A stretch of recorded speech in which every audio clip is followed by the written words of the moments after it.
તારીખ 13/9/2010 ચેન્નાઈ સ્થળે શ્રીમદ રાજચંદ્ર પત્રાંક 609 ઉપર શ્રી વિરેન્દ્રભાઈનું પ્રવચન. શ્રીમદ રાજ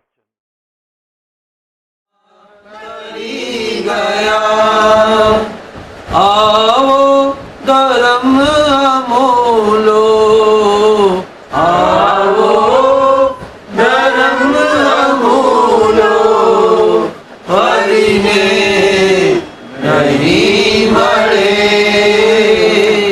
અવતાર માનવીનો, ફરીને નહીં મળે. કરશું ધર્મ નિરાતે, કહે તું ગુમાનમાં. કરશું ધર્મ નિરાતે, કહે તું ગુમાનમાં. જે જાય છે ઘડી તે, જે જાય છે ફરીને નહીં મળે અવતાર માનવીનો, ફરીને નહીં મળે. અવસર તરી જવાનો, અવસર તરી જવાનો, ફરીને નહીં મળે અવતાર માનવીનો, ફરીને નહીં મળે.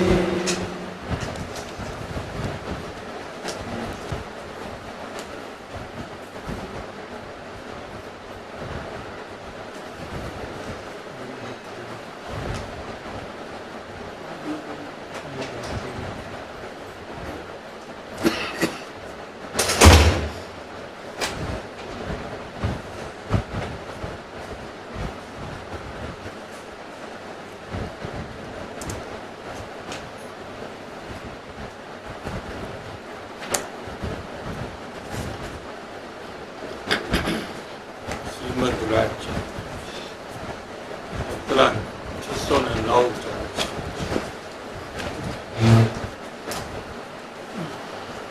મુંબઈથી આ પત્ર લખાણો છે. કાલે આપણે થોડું ચાલી ગયું છે, ફરીથી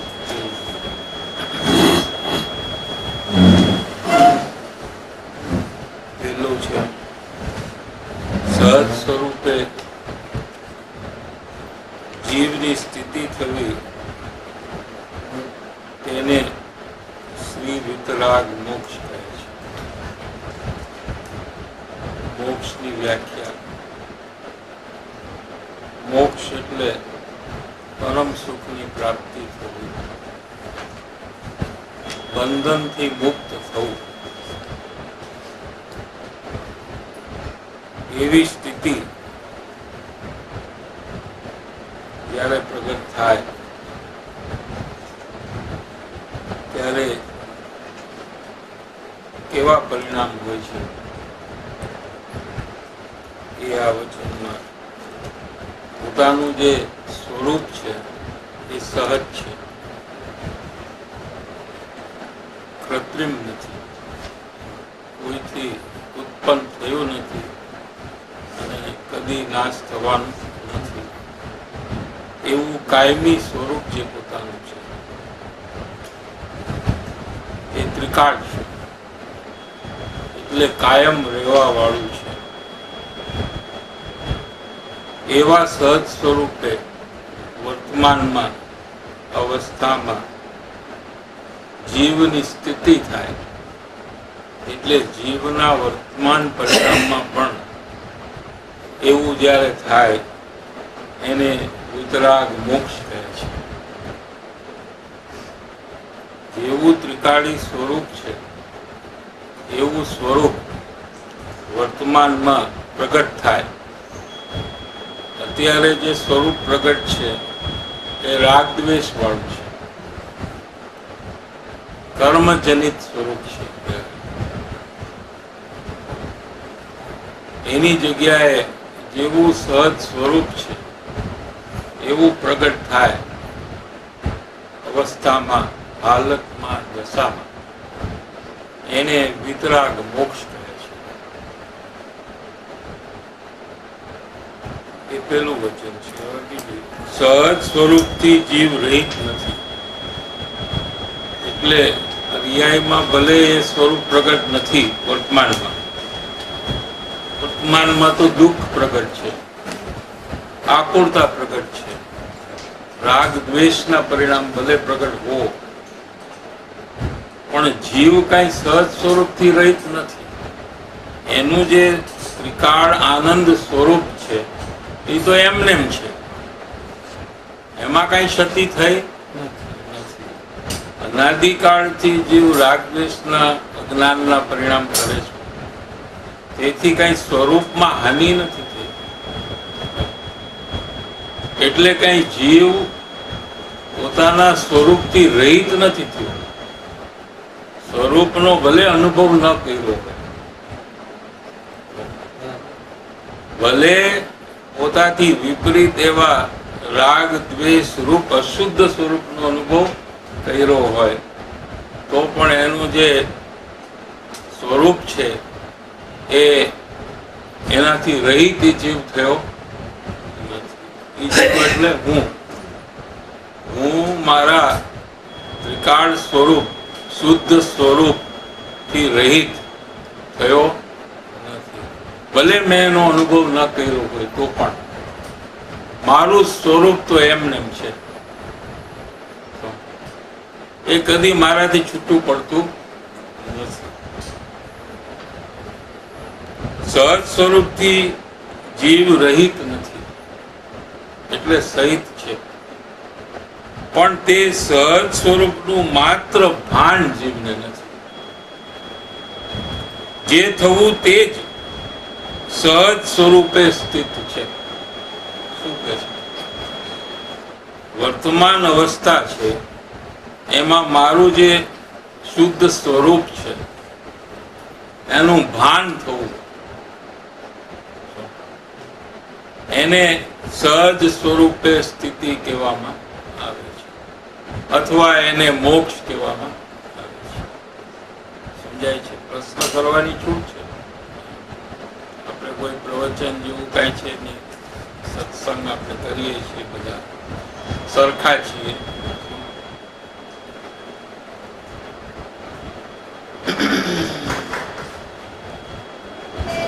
તો તે સહજ સ્વરૂપનું ભાન થવું એ કદી થયું નથી. દરેક વર્તમાનની અવસ્થા આપણી જે છે એ અવસ્થામાં પરનું ભાન છે. હું મનુષ્ય છું, હું પુરુષ છું, હું સ્ત્રી છું,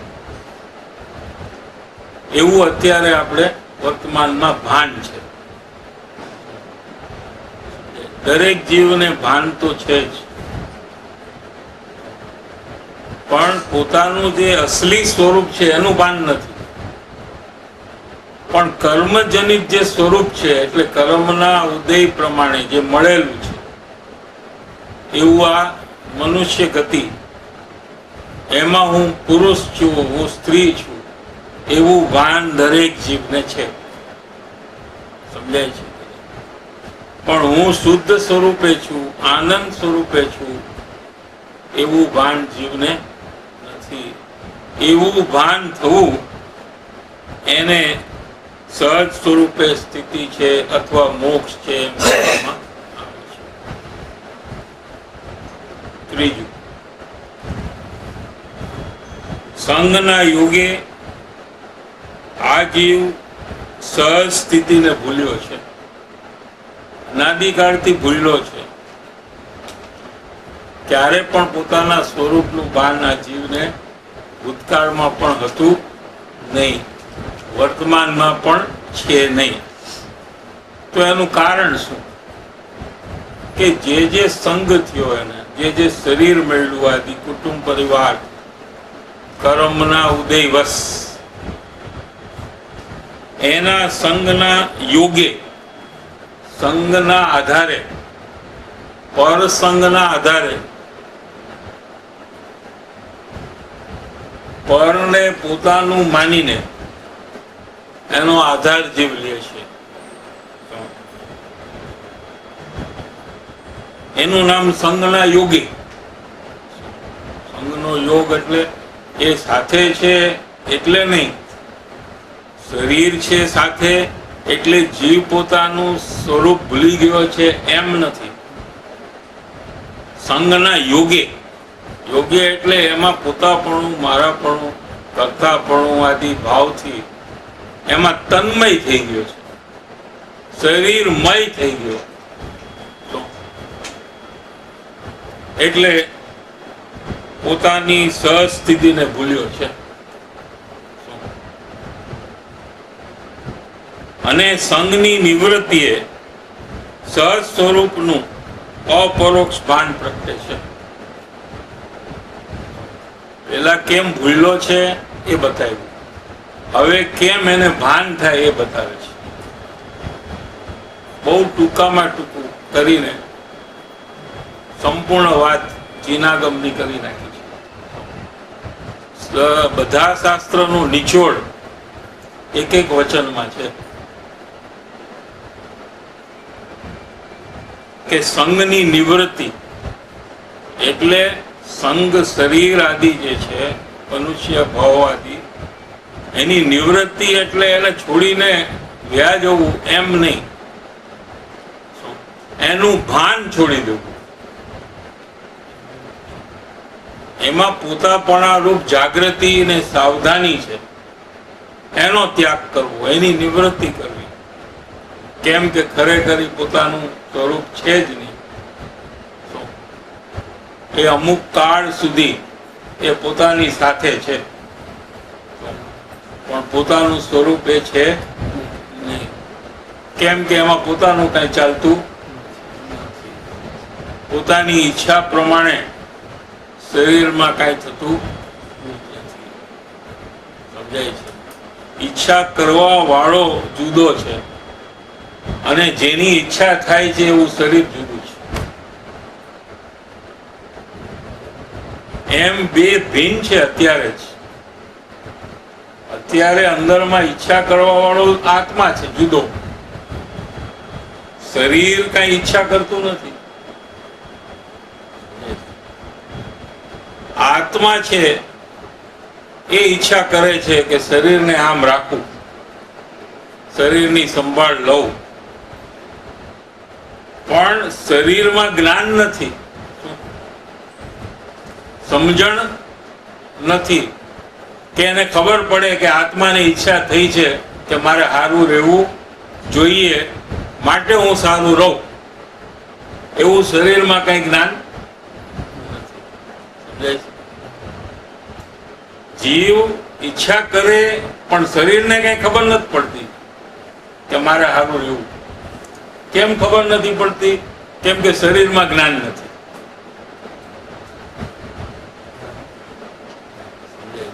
એટલે ઈચ્છા છે એ નિરર્થક જાય છે, બેકાર જાય છે,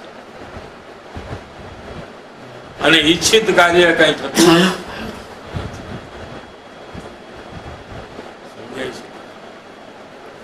તો એવા શરીરનો જે સંગ છે એમાં જે સાવધાની છે એ રાખવાનો કોઈ કારણ જ નથી. કેમ કે એ સાવધાનીથી શરીરમાં કઈ ઠીક રહેતું, બલકે સાવધાની એ પાપનો ભાવ છે અને પાપના ભાવથી શરીરમાં લાભ થાય એવું તો કદી બનતું.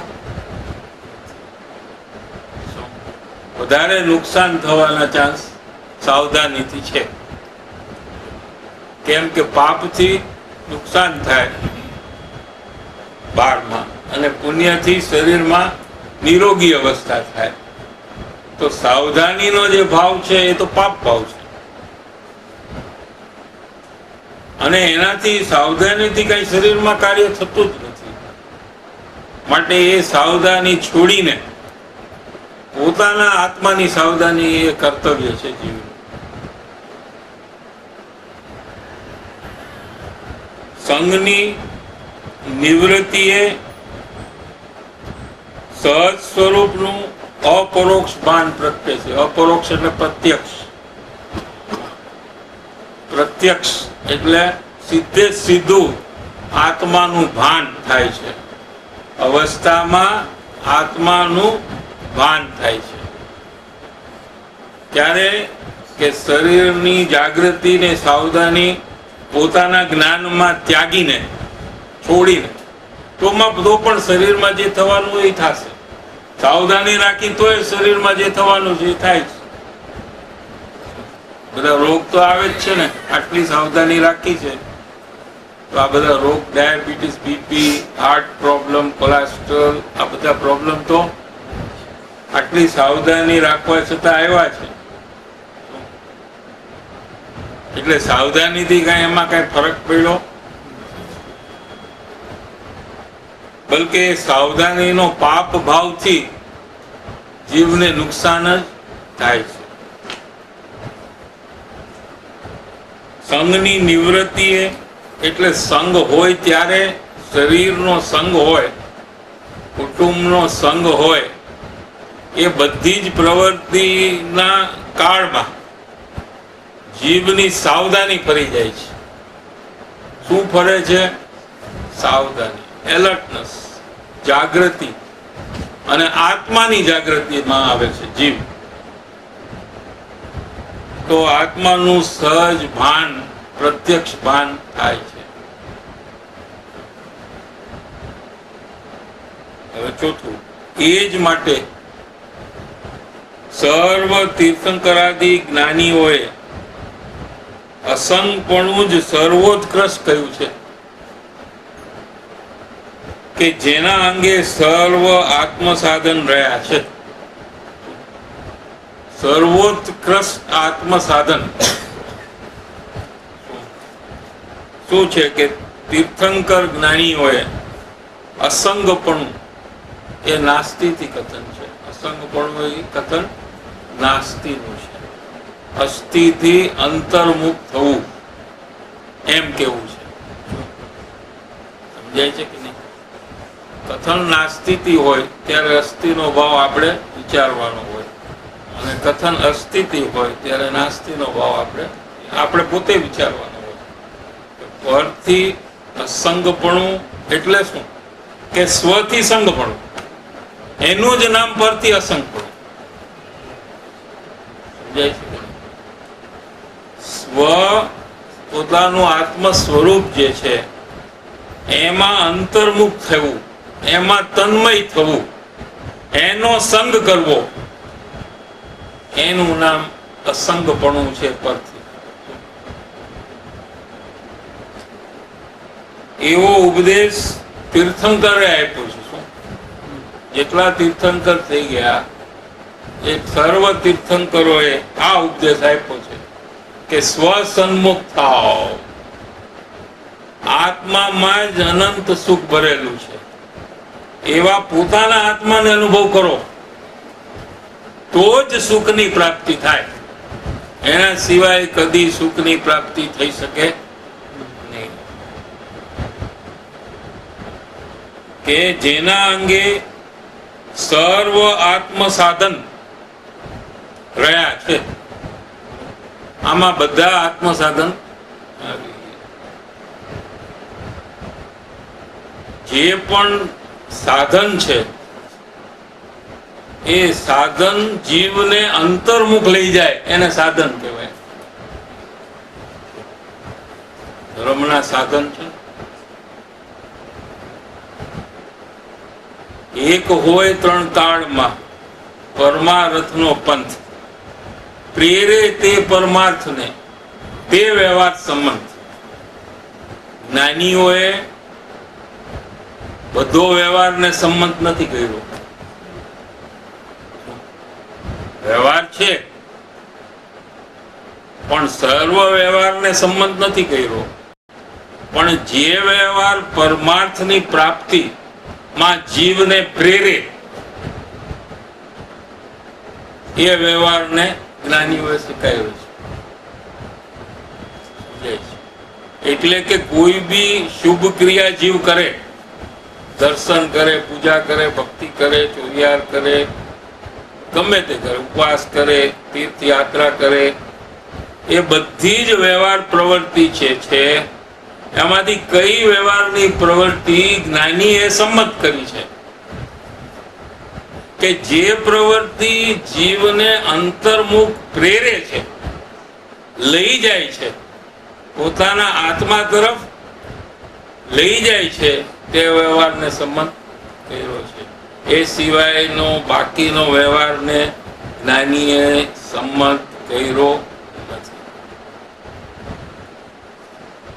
આપણે જે બી શુભ પ્રવૃત્તિ કરતા હોઈએ એ સર્વ પ્રવૃત્તિ અંતર્મુખ થવા માટે છે. શાસ્ત્ર અભ્યાસ કરો કે પૂજા કરો કે દર્શન કરો, એ સર્વ પ્રવૃત્તિ ના અંતે જીવે અંતર્મુખ થવું જોઈએ. ત્યારે એ પ્રવૃત્તિને વ્યવહાર નામ પડે અથવા એને નિમિત્ત કહેવાય. નૈમિતિક કાર્ય જ્યારે થાય ત્યારે સામેના વસ્તુમાં નિમિત્તનો ઉપચાર આવે. ઉત્તર કાર્યથી પૂર્વ કાર્યનો નિશ્ચય થાય. કોઈ એમ કે દેવગુરુ શાસ્ત્ર નિમિત્ત છે કે નથી?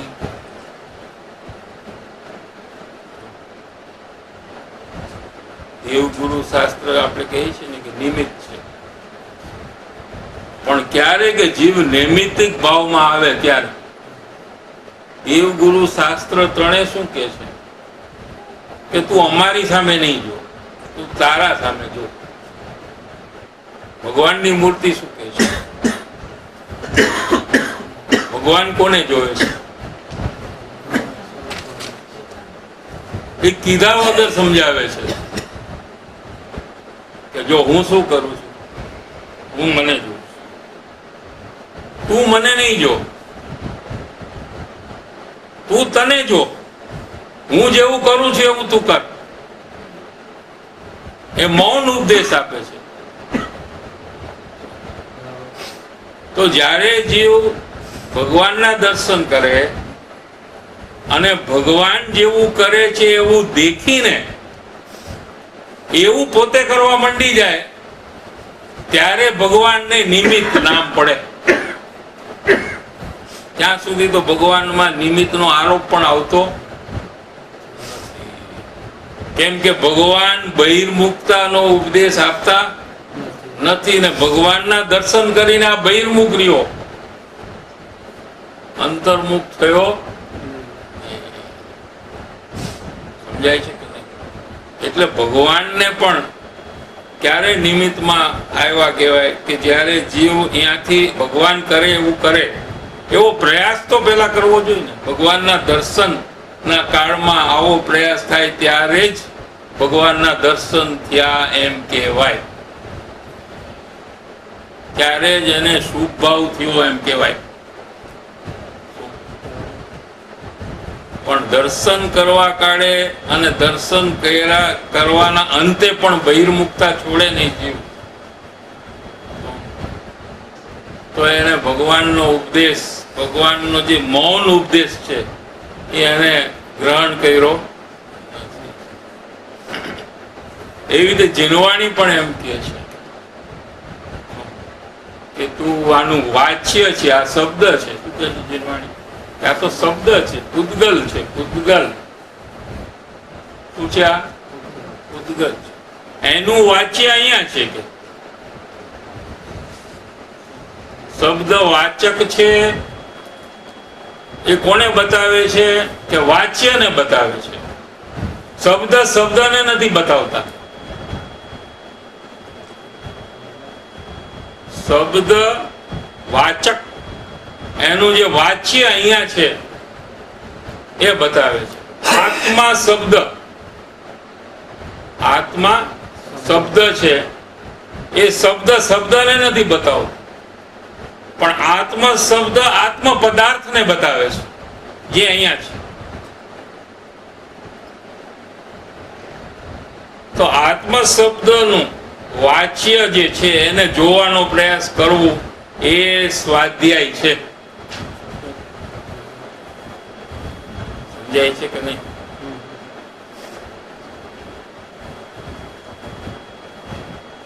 તો ભગવાને જે તીર્થંકર આદિ ભગવાને અસંગપણું જે સર્વોત્કૃષ્ટ કહ્યું છે કે અમે સર્વ ચિહ્ન શાસ્ત્રો ચારેય અનુયોગમાં એક જ વાત કરી છે કે તું અંતર્મુખ થા.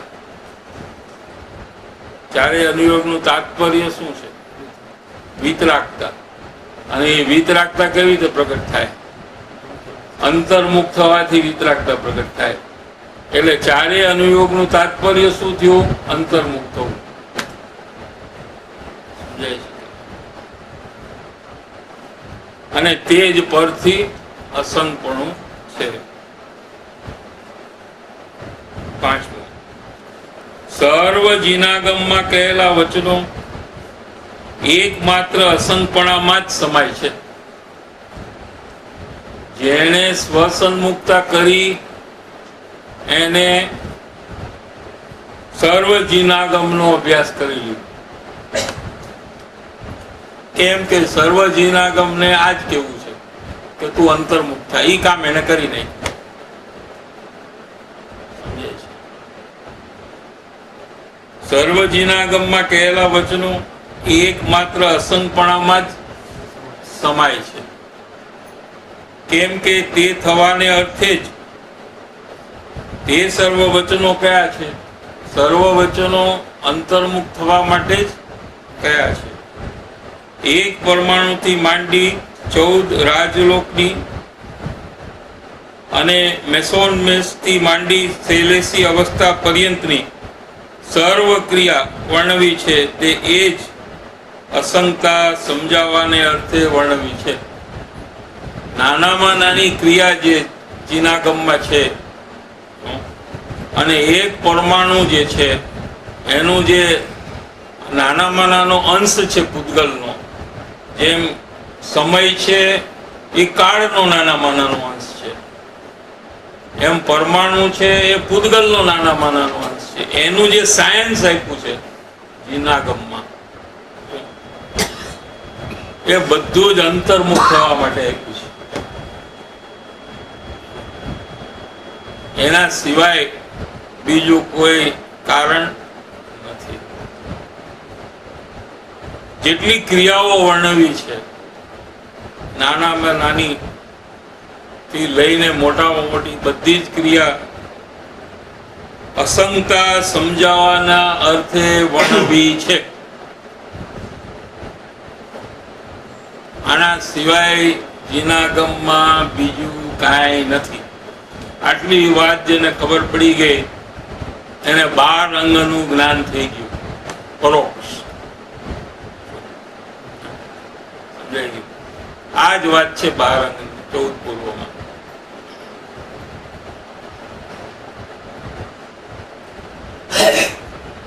છઠ્ઠું, સર્વભાવથી અસંગપણું થવું તે સર્વથી દુષ્કરમાં દુષ્કર સાધન છે. એ ઘણું અઘરું કાર્ય છે. પોતે જ કહે છે અઘરું છે માટે થઈ નહીં શકે એમ નથી કેવું. વળી કોઈ કે અમે તો પહેલેથી જ કહીએ છીએ અઘરું છે. હવે તમે કહી દીધું એટલે બરાબર કહી દીધું.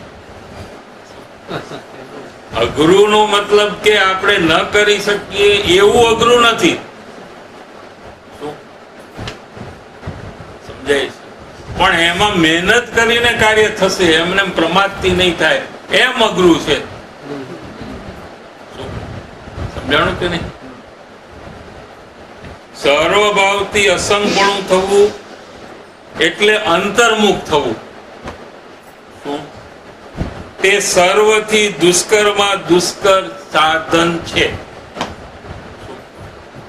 અંતર્મુખ થવું એ અપૂર્વ પરાક્રમ છે. જય છે.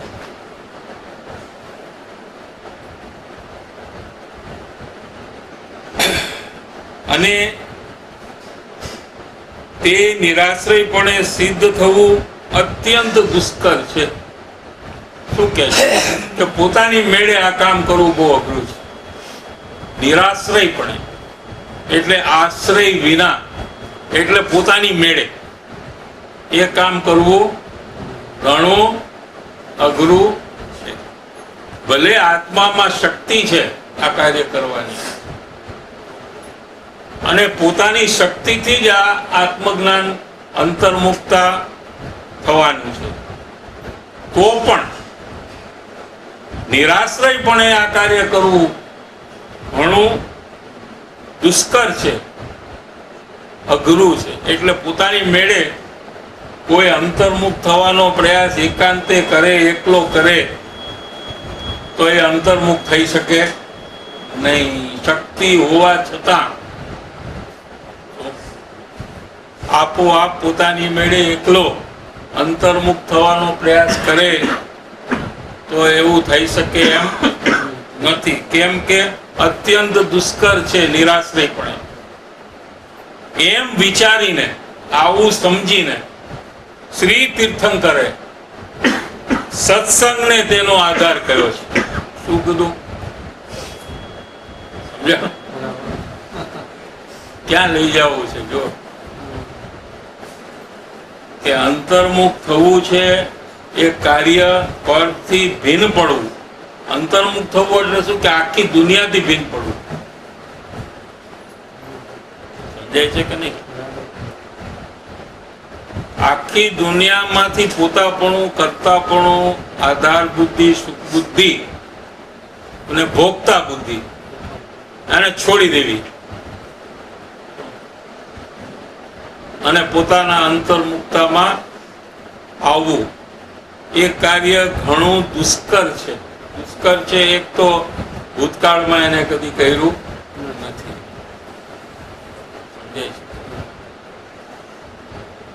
તો આવું અઘરું છે એમ જાણીને તીર્થંકર ભગવાનને પણ આ ખબર છે કે આ કામ બહુ અઘરું છે. પોતે કરેલું છે તીર્થંકર ભગવાને, તો એમને ખબર છે કે આ કામ ઘણું અઘરું છે. એમ જાણી અને એમ વિચારી શ્રી તીર્થંકરે શું કીધું? કે સત્સંગને તેનો આધાર આપી દીધો, કે સત્સંગના આધારે તું આ કામ કરી શકે. સત્સંગ વગર તારી મેળાએ આ કામ તું કદી કરી શક નહીં. સમજાયું? ન્યાય. સત્સંગ છે તે ઉત્કૃષ્ટમાં ઉત્કૃષ્ટ સાધન છે અંતર્મુખ થવાનું. પરમાં સંગપણું કરવાનું ઉત્કૃષ્ટ સાધન તે સત્સંગ છે. એમ વિચારીને શ્રી તીર્થંકરે સત્સંગને તેનો આધાર કર્યો છે કે જે સત્સંગના યોગે સહજ સ્વરૂપભૂત એવું અસંગપણું જીવને ઉત્પન્ન થાય છે. સત્સંગના યોગે ઉત્પન્ન થાય છે, પોતાની મેળાએ ઉત્પન્ન થતું. બીજા બધા ઘણા સાધનો છે, એમાં સત્સંગને સર્વોત્કૃષ્ટ સાધન કેમ થયું? એ કે છે હમણાં એની વાત એ વિશે આવવાનો છે. પણ સર્વ સાધન જે છે બીજા, એમાં જે જીવને અંતર્મુખ થવું હોય એને આવી સૂઝ આવી જ જાય કે સત્સંગ છે એ જ એકમાત્ર પરમ સર્વોત્કૃષ્ટ સાધન છે. એવી સૂઝ કોને આવે? કે જેને અંતર્મુખ થવું છે ને એને જ આવે. જેને અંતર્મુખ થવું ન હોય એને આવી સૂઝ કદી આવતી જ નથી. સમજાય છે? માટે તે અન્ય ધાર્મિક પ્રવૃત્તિ કર્યા કરે, તેથી કઈ એને અંતર્મુક્તા થાય.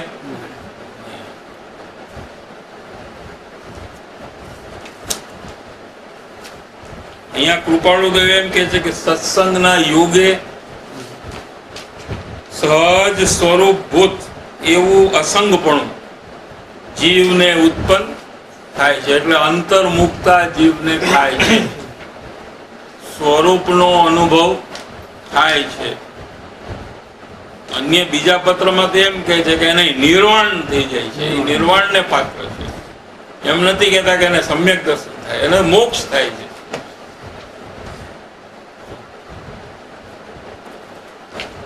એ 6 થી હવે 7.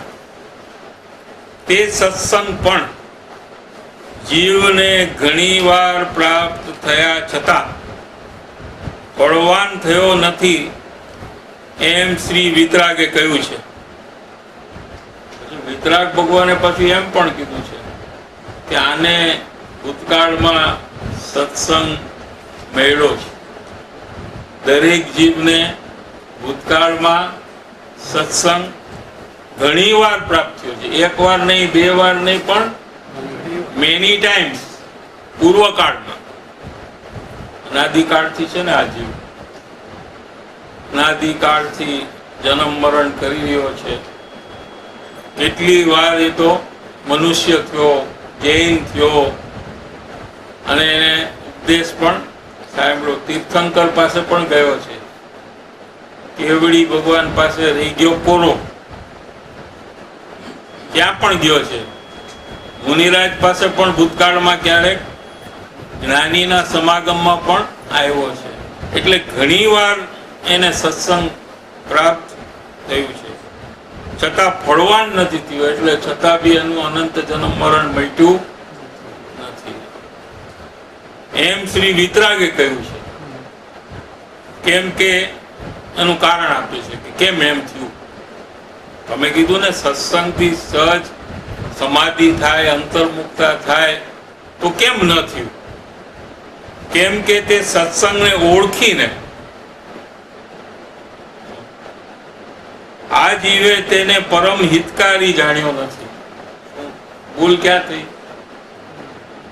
એક તો સત્સંગને ઓળખો નહીં કે વાસ્તવિક સાચો સત્સંગ કોને કહેવાય. ક્યાંય પણ આત્માની વાત થતી હોય કે શાસ્ત્રની વાત થતી હોય તો એને સત્સંગ માનીને બેસી જાય. કે મહાવીર ભગવાનની વાત થતી હોય ક્યાંય તો કે હાલો બેસો, આ સત્સંગ છે. એમ નહીં, સત્સંગને ઓળખવું જોઈએ.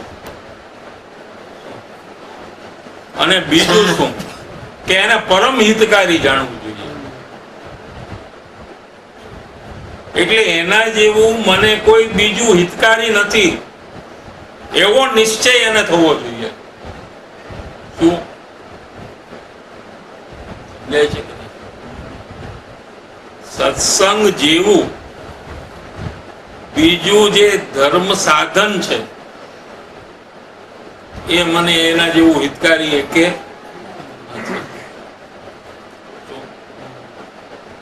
તેને પરમ હિતકારી જાણ્યો નથી. આ ભૂલ છે. હિતકારી તો એને જાણ્યો છે, લાભનું કારણ તો કદાચિત માયનો છે,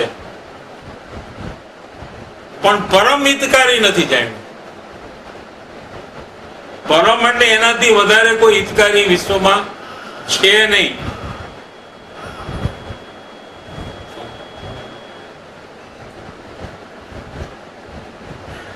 પછી ત્રીજું, પરમ સ્નેહ ઉપાસ્યો નથી. સાંભળે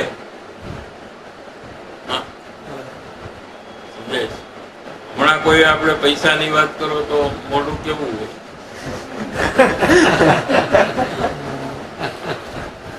અને સત્સંગની વાત કરે તો મોઢું કેવું હોય?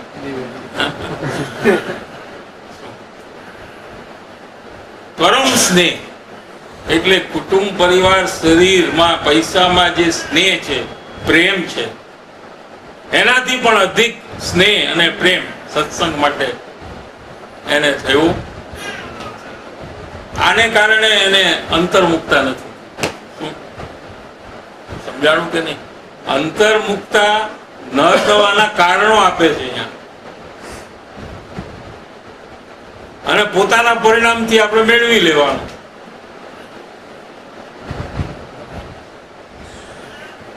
તો ખબર પડી જાય આપણને. પોતાના પરિણામને તપાસીએ આપણે તો કે હું સત્સંગને પરમ હિતકારી માનું છું કે નથી માનતો. એક એના માટે મને પરમ સ્નેહ છે કે નથી? પરમ એટલે ઉત્કૃષ્ટ. એના જેવો સ્નેહ બીજા માટે ન હોય એને પરમ સ્નેહ કહેવાય. આપણે તો સત્સંગ બી ગમે, પૈસા બી ગમે, કરવું બી ગમે, ખાવું બી ગમે, બધું ગમે અમને તો. સમજાય છે? પરમ સ્નેહ એના જેવો સ્નેહ બીજા માટે ન હોય એવું જ્યાં સુધી જીવને નહીં થાય ત્યાં સુધી જીવને અંતર્મુક્તા સમ્યક દર્શન સમ્યક જ્ઞાન કદી નહીં થાય. કેમ કે કોઈ કર્મ આડું આવતું નથી અને આ કામ ન થવામાં. કોઈ કર્મ મોહની કર્મ બહુ જબરજસ્ત તગડું છે એટલે મારું કામ થતું તો રોજ મહેનત કરું છું, હું તો રોજ સત્સંગ કરું છું ભાઈ સાહેબ, તો મારું કામ થતું નથી. કેમ કે મોહની કર્મ જે છે ને બહુ જોરદાર છે. થોડુંક પાતળું પડે, ઢીલું થાય તો મારું કામ થાય ને. એવું નથી કે છે, એવું કાંઈ જ નથી.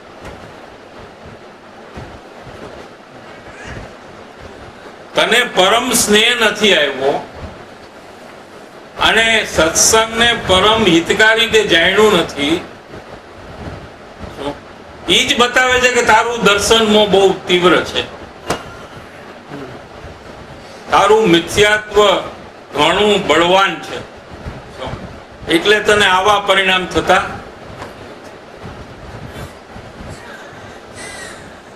પરમ સ્નેહ ઉપાસ્યો નથી. કદાચિત થોડો સ્નેહ હશે સત્સંગમાં પણ પરમ સ્નેહ ઉપાસ્યો અને પ્રાપ્ત પણ અપ્રાપ્ત ફળવાન થવા યોગ્ય સંજ્ઞાએ વિસર્જન કર્યો છે. મળ્યું હોય ન મળ્યું બરાબર એને કરી નાખ્યું છે, પૂરું કરી નાખ્યું. એ કર્મનો પુણ્ય કર્મનો ઉદય એના ફળ સ્વરૂપે એને સત્સંગ મળ્યો. એ સત્સંગને ગમે તેમ કરીને એને પૂરો કરીને ખતમ કરી નાખ્યો છે. પ્રાપ્ત પણ અપ્રાપ્ત ફળવાન થવા યોગ્ય સંજ્ઞાએ, એ નામ પૂરતો છે સત્સંગ. સંજ્ઞાએ એટલે નામ પૂરતું છે, કેવા માત્ર કરી નાખ્યો એને. સત્સંગમાં જે પરમ હિતનું કારણ થવું જોઈએ એવા સત્સંગને એને ખાલી રૂઢિગત પ્રણે નામ માત્ર સત્સંગ રહેવા દીધું છે. બાકી બીજું કાંઈ એમાંથી એને મળ્યું. સત્સંગ અમે કરીએ છીએ એટલું કેવા પૂરતું રહી ગયું.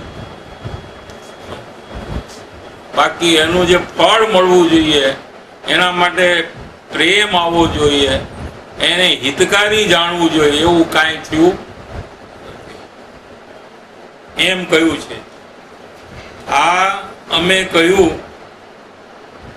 તે જ વાતની વિચારણાથી, પોતાની વાત કરે છે કૃપાળુદેવ, કે અમે તમને આ વાત આ પત્રમાં લખી છે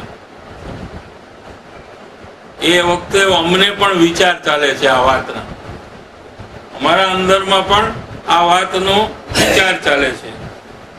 એ વિચારણાથી અમારા આત્મામાં શું થયું કે આત્મ ગુણ આવિર્ભાવ થયા. ગુણ એટલે પર્યાય, ગુણ એટલે અહીંયા ગુણ નહીં.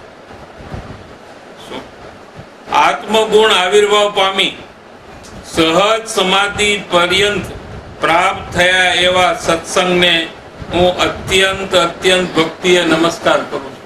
એટલે નિર્વિકલ્પ અનુભવ થઈ ગયો એમને આ વચનના વિચારણાને કારણે. અંતર્મુખ થઈ આનંદનો અનુભવ થઈ ગયો એમને. બોલો, આવી અસર એમને પોતાને થઈ આ વાતના વિચારથી.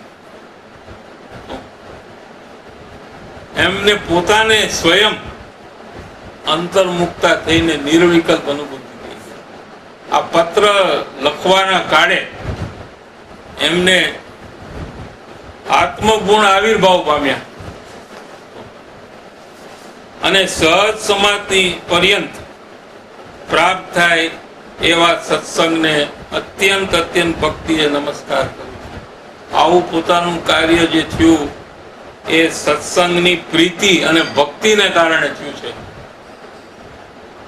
તો ફરી એવા સત્સંગને અત્યંત ભક્તિએ નમસ્કાર કરે છે.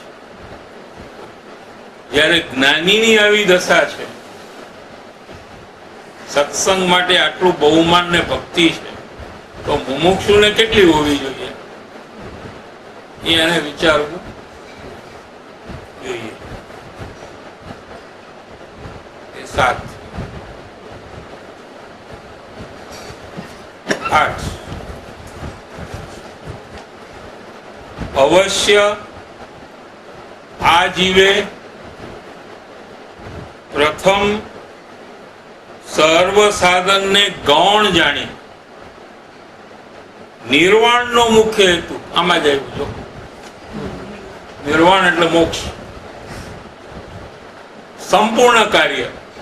આત્મ અનુભવ એ તો આંશિક કાર્ય છે અને આ પૂર્ણ કાર્ય છે, મોક્ષ. આ જીવે પ્રથમ સર્વ સાધનને ગૌણ કરીને નિર્વાણનો મુખ્ય હેતુ એવો સત્સંગ જ સર્વાર્પણપણે ઉપાસવો યોગ્ય છે કે જેથી સર્વ સાધન સુલભ થાય છે. એવો અમારો આત્મ સાક્ષાત્કાર છે. આ એક પત્રાંત હોવાથી આપણે પર્સનલ વાતો અંતરની જાણવા મળે છે. જો આ જીનાગમનો હોત ઉપદેશ કે આચાર્યની વાણી હોત તો એમાં પર્સનલ પરિણમન જે છે એ તમને જાણવા મળે.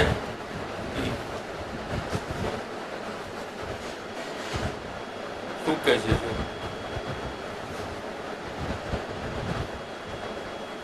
આજ્ઞા કરે છે જીવ. કૃપાળુદેવ આજ્ઞા કરે છે જીવને કે પહેલામાં પહેલા તું સર્વ ધાર્મિક સાધનને ગૌણ કરી નાખ, પણ સત્સંગને મુખ્ય કર. જેટલી તારી ધાર્મિક પ્રવૃત્તિ છે એ બધાને ગૌણ કરી નાખ. એટલે શું કેવું છે કે સત્સંગ અને અન્ય ધાર્મિક પ્રવૃત્તિ જ્યારે બે ક્લેશ થાય ત્યારે અન્ય ધાર્મિક પ્રવૃત્તિને છોડી દેવી જોઈએ અને સત્સંગને જ મુખ્ય કરવું જાય છે. ધારો કે મંદિરમાં આપણે ગયા હોય અને પૂજાનો કાર્યક્રમ હોય અને નીચે સત્સંગ ચાલુ થઈ ગયો તો આપણે એન્ટ્રી મારીએ ત્યારે આપણે શું કરવું જોઈએ? પેલા હવે જવાબ તો આવડી ગયો, આ બોલ્યો એટલે. ને આપણે શું કરીએ એમ આપણે પેલા શું કરીએ? ના પાડે. કૃપાળુદેવ કે છે પેલા સત્સંગ નથી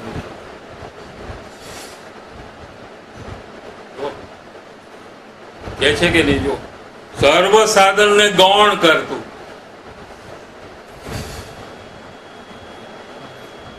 ગુરુદેવજી પણ આમ જ કહેતા હતા.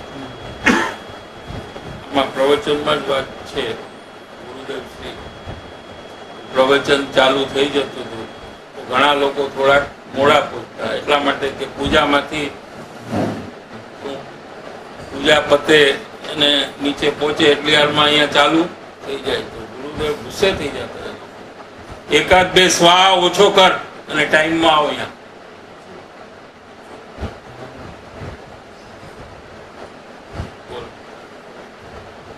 એટલે શું જીનેન્દ્ર ભગવાન નું અપમાન કરતા હતા? અભિનય કરતા નહીં. જીવને આ વાત ખબર નથી કે સત્સંગનું મહત્વ કેટલું છે. એના જેવું કોઈ બીજું સાધન જ નથી.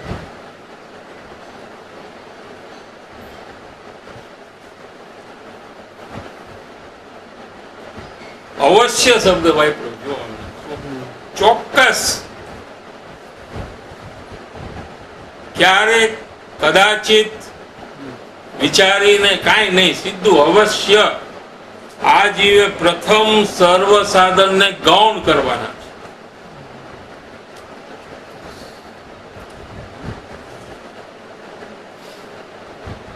અને નિર્વાણનો મુખ્ય હેતુ, સીધું નિર્વાણની વાત,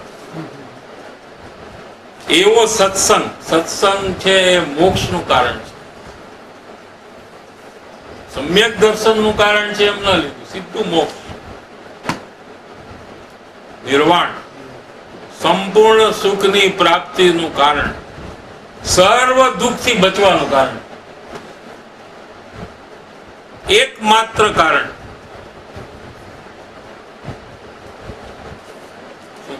બીજું એક કારણ આના જેવું ઉત્કૃષ્ટ સાધન કે એવો સત્સંગ જ સર્વાર્પણપણે ઉપાસવો યોગ્ય છે. પૂરી અર્પણતાથી ઉપાસવો જોઈએ. ખાલી પરાણે સાંભળે અથવા હાજર રહીએ એમ નહીં. આપણે તો હાજરી કરીએ એટલે એમ જાણે અમે તો નિયમિત હાજર હોય, ટાઈમમાં પહોંચી જાય. અમે મોડા પૂરો ટાઈમ સુધી બરાબર ધ્યાનથી અમે સાંભળતા હોઈએ રમેશભાઈ, બરાબર. પણ અર્પણતા કેટલી?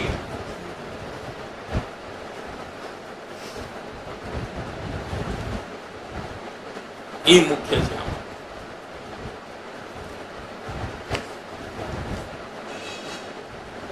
સર્વાર્પણે ઉપાસવો યોગ્ય છે, જેથી સર્વ સાધન સુલભ થાય. ત્યારે જ બીજા જે ધાર્મિક સાધનો છે ને એ સુલભ થાય છે.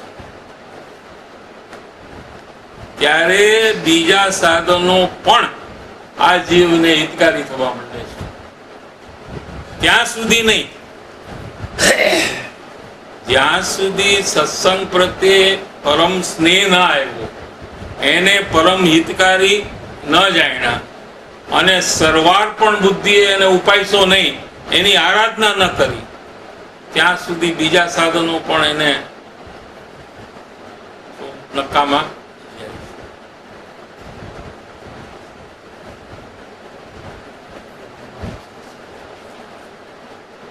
એવો અમારો આત્મ સાક્ષાત્કાર છે. અમે વિચારી નથી કહેતા, અમારો અનુભવ કે છે. કાળુદેવ એમ કે છે કે અમારો અનુભવ, આત્મા બોલે છે.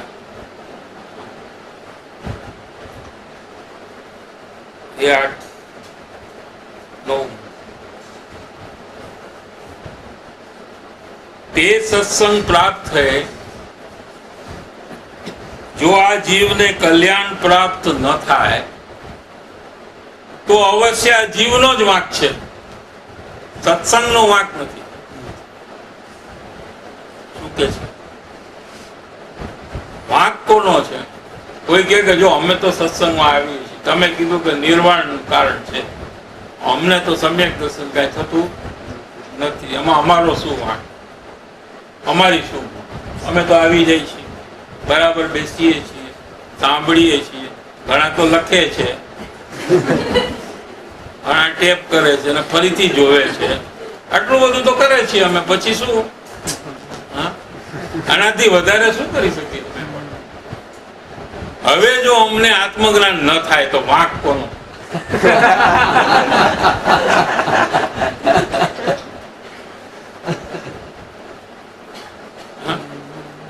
શું કે જો જીવનો જ વાંક છે. શું વાંક છે હવે કેસે? કેમ કે તે સત્સંગના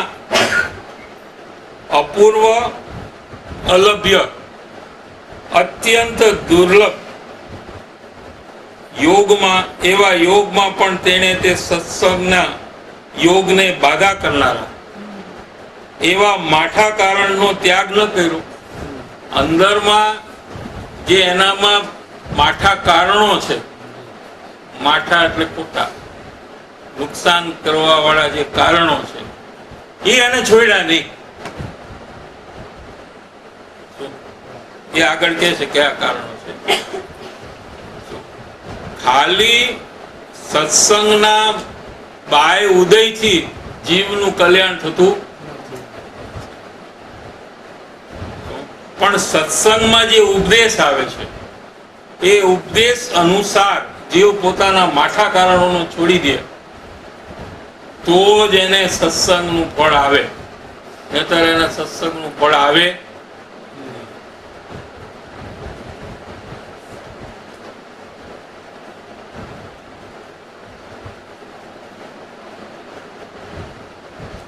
સત્સંગના યોગને બાદ કરનાર, સત્સંગ જે યોગ છે એમાં બાધા કરનાર એવા માઠા કારણનો ત્યાગ ન કર્યો. 10 માં હવે માઠા કારણો, ખોટા કારણો કયા કયા છે? એક તો મિથ્યા આગ્રહ, પહેલું કારણ. પોતાની સમજણનો આગ્રહ. મને ખબર છે,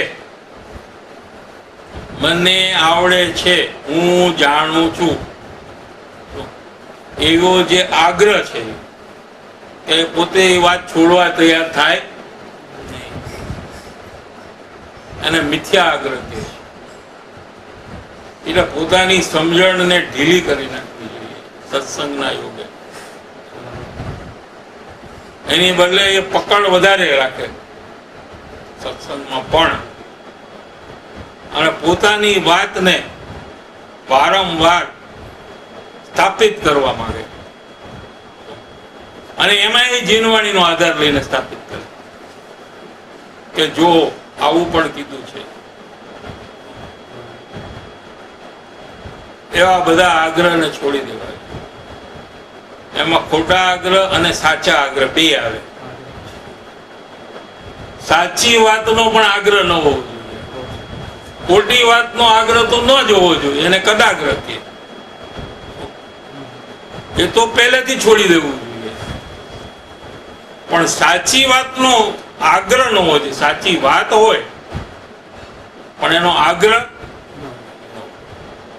કેમ કે ક્યારેય કઈ શૈલીથી ઉપદેશ આવતો હોય તો એ શૈલીથી એ વાત સમજવી જોઈએ આપણે. અને એ કાળે પ્રથમ કદાચિત એ વાત સંમત ન થાય તો એ વાતને જિજ્ઞાસામાં રાખીને ફરી પાછી વિચારવી જોઈએ. જેને આગ્રહ છે ને એવું ન કરી શકે. સત્યનો આગ્રહ હોય ને એ શું, એ ન વિચારે. એ કે મને ખબર છે આ ખોટું છે, હું કોઈ બરાબર છે. આ સત્યનો આગ્રહ વાળાને થાય.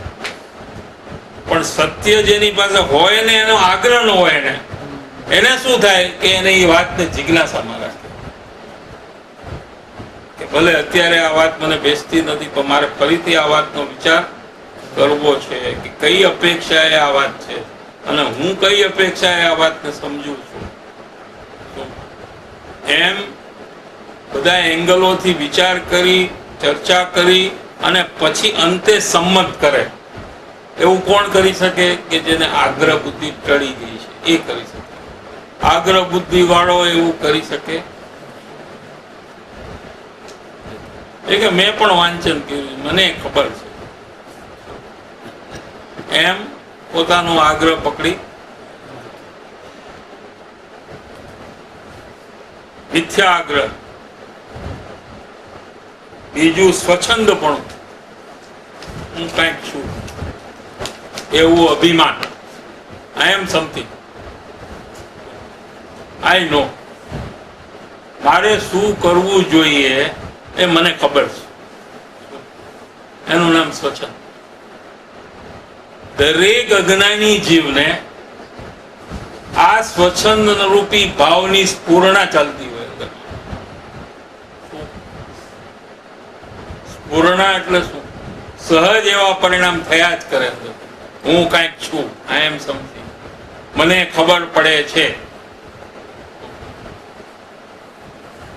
મારે શું કરવું જોઈએ એની મને સમજ છે, એ પ્રમાણે જ હું કરું છું. એવા જાતના ભાવો અંદરમાંથી આવ્યા જ કરે, ઓટોમેટિક આવે. એને નામ સ્ફુરણા કહેવાય. શું? સ્ફુર્યા જ કરે અંદરથી. જ્યાં પણ જાય અહીંયા કે આઈ am something, I am something, એને એમ લાગ્યા કરે. એનું નામ સ્વચ્છંદ છે. એની ઉપેક્ષા ન કરી. એને શું કરવાનું છે? સ્વચ્છંદ નથી એમ નથી કેવું કે સ્વચ્છંદ તો છે જ, પણ એની ઉપેક્ષા કરવાની છે. અહીંયા સત્સંગમાં એની કોઈ કે મને સ્વચ્છંદ છે જ નહીં, તો કૃપાળુદેવની વાણી ખોટી થઈ જાય છે. સ્વચ્છંદ છે કેમ કે પ્રાપ્ત પર્યાયમાં જે વિકાસ થાય છે, જેને પર્યાય બુદ્ધિ છે એને સ્વચ્છંદ થયા વગર રહે જ નહીં. આ વિજ્ઞાન છે, સાયન્સ. અજ્ઞાની જીવ પોતાને શું માને છે? અંદરમાં વધારે તો જે અવસ્થા છે જીવની, એ અવસ્થા હું છું એમ માને છે. બરાબર છે કે નહીં? એટલે શાસ્ત્રનું જ્ઞાન થયું કે કોઈ ત્યાગ થયો તો એને શું લાગે કે મેં કંઈક સારું કર્યું એવું લાગે કે ન લાગે? કે મેં ખરાબ કર્યું એવું લાગે? શું લાગે? સારું કર્યું લાગ્યું ને. હવે એ સારું થયું ક્યાં? પર્યાયમાં. પૂર્વની પર્યાયમાં નહોતું અને વર્તમાન પર્યાયમાં એ શાસ્ત્ર જ્ઞાન આવ્યું, અથવા કોઈ ત્યાગ થયો, અથવા કોઈ પાપનો ત્યાગ કર્યો. આજથી મારે આ પાપ નથી કરવું, તો એ કેમાં થયું કે એની અવસ્થામાં એ પ્રગતિ થઈ. એના ત્રિકાળ દ્રવ્યમાં તો કાંઈ થયું જ નથી. એ તો એવું સંપૂર્ણ પરિપૂર્ણ જેવું છે એવું છે. તો ફરક ક્યાં પડે છે? બધો ફરક પર્યાયમાં થાય છે. અને અજ્ઞાની શું માને છે કે હું પર્યાય છું, એટલે પર્યાયમાં જેવો વિકાસ થાય એમાં હું વધી ગયો એમ એને લાયગા વગર રીએ. સમજાય છે કે નહીં? અને જ્ઞાનીને કેમ આવું ન થાય? આવો પ્રશ્ન થઈ શકે કે જ્ઞાનીને દ્રવ્ય દ્રષ્ટિ છે, એટલે દ્રવ્ય તે હું છું એમ છે, એને દ્રવ્ય દ્રષ્ટિ કહેવાય. જ્ઞાની અને અજ્ઞાની એમાં ફરક શું છે? જ્ઞાનીને દ્રવ્ય તે હું છું એમ છે, અજ્ઞાનીને પર્યાય તે હું છું એમ છે. હવે દ્રવ્યમાં તો કાંઈ નથી થતું. આખા શાસ્ત્રનું જ્ઞાન થાય તો એ દ્રવ્યમાં શું થયું? કાંઈ નહીં. દ્રવ્ય તો એવું પરિપૂર્ણ છે, તો એને ગમે તેટલું શાસ્ત્ર જ્ઞાન થાય તો એનું અભિમાન જ્ઞાનીને કદી થાય જ નહીં. અથવા એ જ્ઞાની એને પોતાનું જ્ઞાન જ નથી માનતા. લ્યો, એ તો પરજ્ઞેય માને છે, તો એનું અભિમાન કેવી રીતે થાય? અશુભ ભાવ છે એનો ત્યાગ થયો અને શુભ ભાવ થયા. એવા શુભ ભાવને જ્ઞાની પોતાનું માનતા જ નથી, તો શુભ ભાવનું અભિમાન જ્ઞાનીને થાય કેવી રીતે? અને થાય તો એ જ્ઞાની કેવી રીતે? સમજાય છે ન્યાય? અજ્ઞાનીને એનાથી બચવું અશક્ય છે અને જ્ઞાનીને એવું થવું અશક્ય છે. લ્યો, બે ઇમ્પોસિબલ છે. હા, એક રીતે અજ્ઞાની બચી શકે. એને જો પૂર્ણતાનું લક્ષ્ય થાય તો એ બધાથી બચી શકે, એ સિવાય કોઈ બચી શકે. પૂર્ણતાનું લક્ષ્ય એટલે શું? કે પૂર્ણતા એટલે મોક્ષ. મારે મોક્ષની પ્રાપ્તિ કરવી છે એવો દ્રઢ નિર્ધાર થાય જ્યારે જીવને, ત્યારથી એને પર્યાયમાં ગમે તેટલો વિકાસ થાય એનું અહમપણું એને થાય જ નહીં. કેમ કે એનો ગોલ શું છે? પૂર્ણ ગોલ છે. અહીંયા શું છે કે અધૂરું છે. ન્યાય શું છે? હવે આપણે નક્કી કર્યું હોય, દાખલા તરીકે દાખલો લઈએ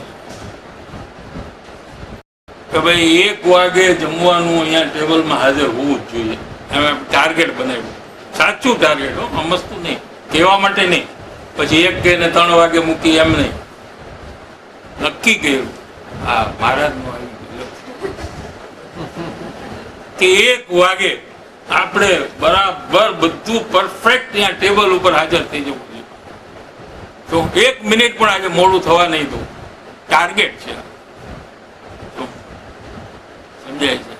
આમ 2 વાગે થતું હોય, પણ આજે આપણે નક્કી કર્યું કે 1 વાગે થવું. તો પેલા ગઈકાલે 2 વાગે થતું હતું ને તો એને કઈ તકલીફ નહોતી થતી, પણ આજે 1 વાગે ને 2 મિનિટે થાય તો એને તકલીફ થાય. સાલું 2 મિનિટ કેમ મોડું કેમ? હજી એને શું થાય? અસંતોષ થાય. એને સંતોષ ન થાય. કાલે 2 વાગ્યા કરતા આજે 1 વાગે ને 2 મિનિટે કેટલું માન કામ મેં કર્યું, એમ ના થાય. એને થાય આ તો આપણો દાખલો છે, શું કરવું? આનું સમજાય તો સમજાય છે ને. એને 2 મિનિટ નો અફસોસ થાય, 58 મિનિટ વહેલું થયું એનો સંતોષ ન થાય. એને શું કીધું? એકચ્યુઅલી 58 મિનિટ વહેલું થયું છે કાલ કરતા, બરાબર છે? તો એને કેટલો બધો સંતોષ થવો જોઈએ. અને કાલે જે આવ્યા હોય આજે આવીને કે વાહ, આજે તો તમે બહુ ફર્સ્ટ ક્લાસ વહેલું ટાઈમમાં. નહીં નહીં નહીં, 2 મિનિટ મોડું થઈ ગયું એમ એને થાય. પણ કાલે તો 2 વાગે કર્યું હતું તમે, આજે તો આટલું બધું નહીં. શું છે? ટાર્ગેટ છે. જીવને ક્યાંય પણ ટાર્ગેટ રૂપી કાર્ય ન થાય ત્યાં સુધી શાંતિ ન થવા દે. એ તો વેપારમાં લ્યો ને. તમે નક્કી કર્યું હોય કે આજે આપણે આટલા કમાવા છે, ગમે તે સમજો 50,000 આજે કમાવા છે, અને કાલે 25,000 કમાણા હોય. આજે 49,999 કમાય ને તેમ થાય કે ઉભા થોડીક વાર એક્સટેન્શન કરો, એક્સટેન્શન ટાઈમ કરો, 50 પૂરા કરો પછી ઘરે જવાનું. નથી જવું મારે. આ ટાર્ગેટ નો પાવર કેટલો છે એ આપણે વિચારવાનું છે. કે એ જીવને સંતોષ થવા ન દે. અને ટાર્ગેટ વગરનો જીવ છે ને એને બધામાં સંતોષ જ થઈ જાય. એ પૂર્ણતાનું લક્ષ્ય છે ને એક ટાર્ગેટ છે. શેનું ટાર્ગેટ છે? કે મારે પૂરું સુખ જોઈએ. બસ મારે નાનું મોટું ઓછું વધતું આવે ને જાય એવું સુખ મારે નથી જોતું. મારે એવું સુખ જોઈએ પૂરેપૂરું. જરા પણ ઓછું સુખ આમ હું ચલાવું. મને અધિકાર છે પૂર્ણ સુખ ભોગવવાનો, કેમ કે મારામાં અનંત સુખ ભરેલું છે.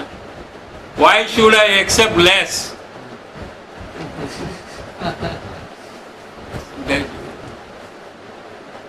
મારામાં જયારે પૂરું ભરેલું હોય, જીનાગમ કહે છે તો કે તારામાં અનંત સુખ ભરેલું છે, તો એ સુખનો અનંત સુખનો ભોગવટો અનંત કાળ સુધી કરતો એમાંથી પણ એક જરા પણ ઓછું નથી થતું. એવું અનંત સુખ જયારે મારામાં ભરેલું છે ત્યારે હું ઓછું સુખ શું ચલાવી લઉં? તો પૂરેપૂરું લઈ લઉં.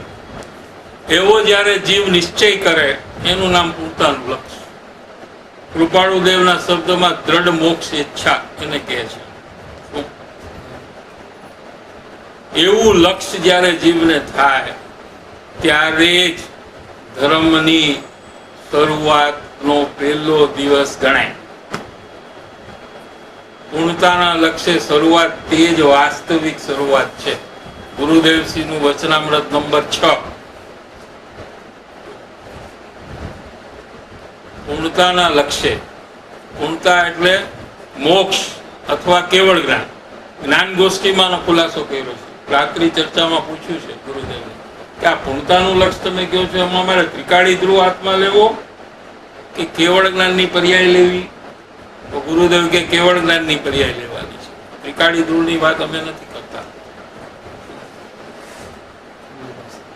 સૌથી પહેલામાં પહેલું જીવે પૂર્ણ સુખી થવાનો ગોલ બાંધવો જોઈએ. ત્યારે તો એની ધર્મમાં શરૂઆત થાય.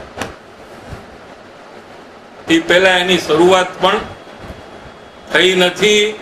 તો અંત થાય? શરૂ જ નથી કર્યું તો કે કેમ કામ પૂરું નથી? ક્યારે પૂરું થશે? પણ શરૂ થયું કે શરૂ નથી? ગુરુદેવશ્રી એમ કીધું છે કે પૂર્ણતાના લક્ષ્ય શરૂઆત તે જ વાસ્તવિક એટલે રિયલ એટલે સાચી શરૂઆત છે. એટલે પહેલામાં પહેલા જીવે ધ્યેય બાંધવું જોઈએ કે મારે પૂર્ણ સુખ જોઈએ, એનાથી ઓછું હું ચલાવી નહીં લઉં, અથવા મારે સર્વ દુઃખથી મુક્ત થવું છે.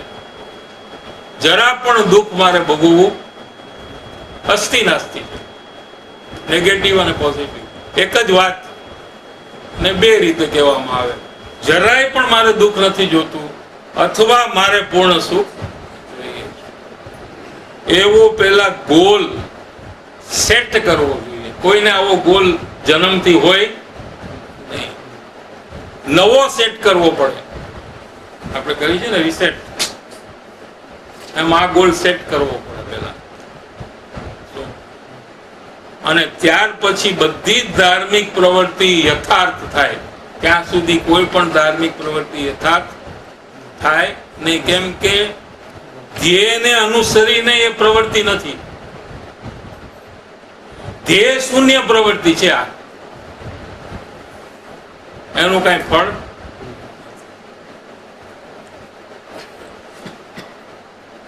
પૂર્ણતાનું લક્ષ્ય પરિભ્રમણની વેદના આવે એના પછી જ થાય. સાથે પરિભ્રમણની વેદના આવે એના ફળમાં એ નિશ્ચય કરે કે હવે મને દુઃખ જોઈએ.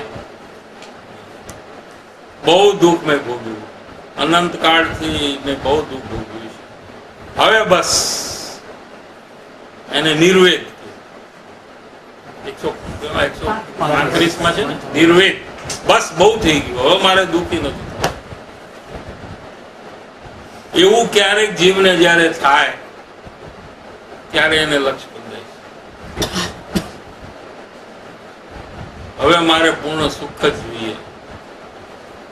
એવા લક્ષ્યપૂર્વક ગોલપૂર્વક જ્યારે જીવ ધર્મમાં પ્રવેશ કરે ત્યારે એની સર્વ પ્રવૃત્તિ એ ગોલને અનુસરીને હોવાથી એ કાર્યની અવશ્ય સિદ્ધિ થાય જ. ન થાય એમ 3 કાળમાં બને નહીં. ટાઈમ થઈ ગયો છે. કાલે આપણે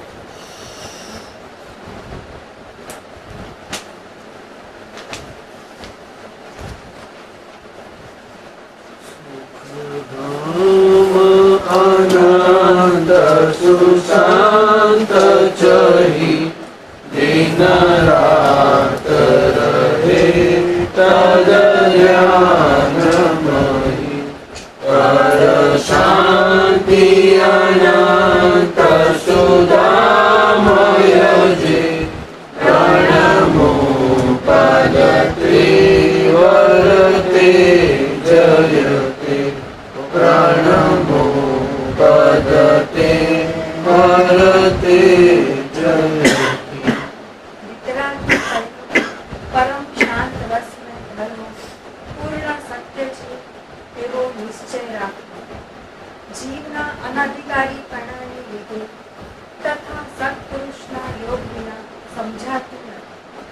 તો પણ તેના જેવું જીવને સંસાર રોગ મટાડવાને બીજું કોઈ પૂર્ણ હિતકારી ઔષધ નથી એવું વારંવાર ચિંતન કરવું.